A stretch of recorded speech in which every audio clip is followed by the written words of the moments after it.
নমস্কার, অদ্বৈতাস রিল লাইফে আপনাদের সবাইকে স্বাগত। আশা করছি আপনারা সকলেই ভালো আছেন, সুস্থ আছেন এবং নিরাপদে আছেন। তো বেশ জমিয়ে জাঁকিয়ে ঠান্ডা পড়েছে এবং আমি তো থাকি দিল্লিতে, বুঝতেই পাচ্ছেন এখানকার কি অবস্থা।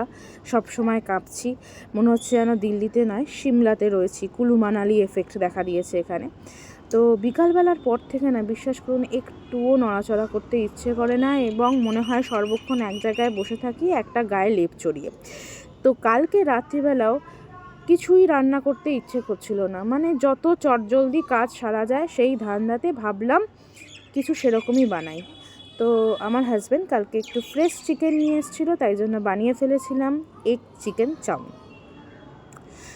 হ্যাঁ, মানে কোনো ঝামেলার কাজ নয়, কিন্তু আধা ঘন্টার মধ্যে কাজ কমপ্লিট হয়ে গেছে। প্রথমেই আমি আমার যে সবজিগুলো লাগবে সেগুলো কেটে নিয়েছি। সেটা হচ্ছে গাজর লম্বা লম্বা করে, ক্যাপসিকাম লম্বা লম্বা করে, পেঁয়াজ লম্বা লম্বা করে। আমার হাজব্যান্ড দেখতে এসেছিলো যে কি করছি।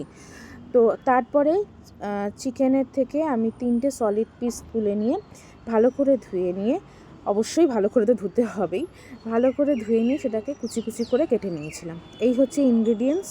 ক্যাপসিকামের পরিমাণ কম, গাজরের পরিমাণ একটু বেশি, আর পেঁয়াজ, তার সঙ্গে হচ্ছে এই 1 বাটি চিকেন।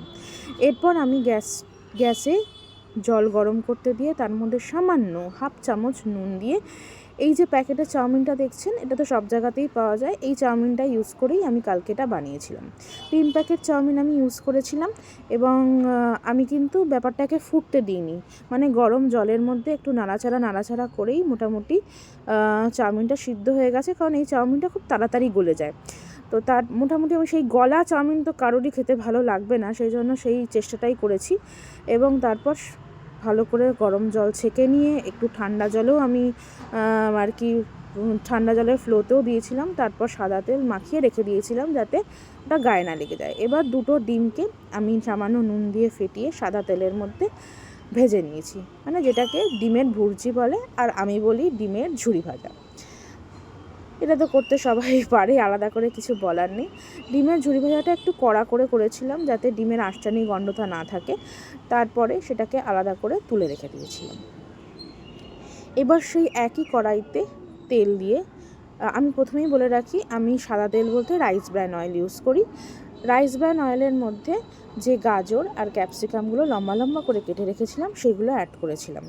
হাই ফ্লেমে গাজর আর ক্যাপসিকামগুলোকে একটু ভাজতে দিয়েছিলাম। প্রথম কথা, গাজর ভাজতে একটু সময় লাগে, এটা তো জানেনই, তাই জন্য কোনো কিন্তু নুন টুন অ্যাড করিনি, যাতে ক্রাঞ্চিনেসটা বজায় থাকে। যখন একটু ভাজা ভাজা হয়ে গেছিলো তখন আমি ওই চিকেন যেটা কুচি করে রেখেছিলাম সেটা অ্যাড করে দিয়েছিলাম। এবার এই যখন একটু ভাজা ভাজা হয়ে গেছে, আমি সামান্য একটুখানি নুন অ্যাড করে, যাতে চিকেনটা একটুখানি সগি টাইপের হয়ে যায়, সেই জন্য সামান্য নুন অ্যাড করে আবার ভাজেছি হাই ফ্লেমে। আপনারা চাইলে চিকেনটাকে আগে থেকে একটু বয়েল করে নিতে পারেন। বয়েল করে নিলে আমার একটু ছিবা লাগে, তাই জন্য আমি ওরমভাবে করি না। এরপর আমি লম্বা করে কেটে রাখা পেঁয়াজগুলো অ্যাড করে নিয়েছি। পেঁয়াজটা পরে এই কারণ দিয়েছি, বেশ একটু ক্রাঞ্চি খাওয়ার সময় পেঁয়াজের একটা ব্যাপার থাকবে, খেতে খুব ভালো লাগে। এটা হচ্ছে কাঁচা লঙ্কা অ্যাড করেছি। তারপরে এটা আমার কাঁচা লঙ্কা কাটার ছুরি, কাটার আর কি কাঁচি বলতে পারেন, রান্নাঘরের কাঁচি, এটা দিয়ে আমি কাঁচা লঙ্কা কাটি। 3টে কাঁচা লঙ্কাকে আমি এইভাবে কেটে কেটে অ্যাড করে দিয়েছি। তারপর আমার কাছে ছিল চিলি ফ্লেক্স এবং অরিগ্যানো, দুটোই আমি অ্যাড করেছি। আপনারা চাইলে না এগুলো স্কিপ করে দিতে পারেন। বিশেষ করে এই যে পুরটা তৈরি হলো, এটা দিয়ে আপনি আচ্ছা কাঁচা একটা স্যান্ডউইচের ফিলিংও বানিয়ে ফেলতে পারেন, খুব ভালো হয় খেতে। এবার দেখতেই পাচ্ছেন চাউমিনটাকে আমি অ্যাড করে দিয়েছি এবং সেটা কতটা ঝরঝরে, ঠিক আছে, একদম একটার সঙ্গে একটা লেগে থাকবে না। এবং এরপর যেটা মেন ব্যাপার সেটা হচ্ছে চাউমিনটা ভালো করে মেশানো।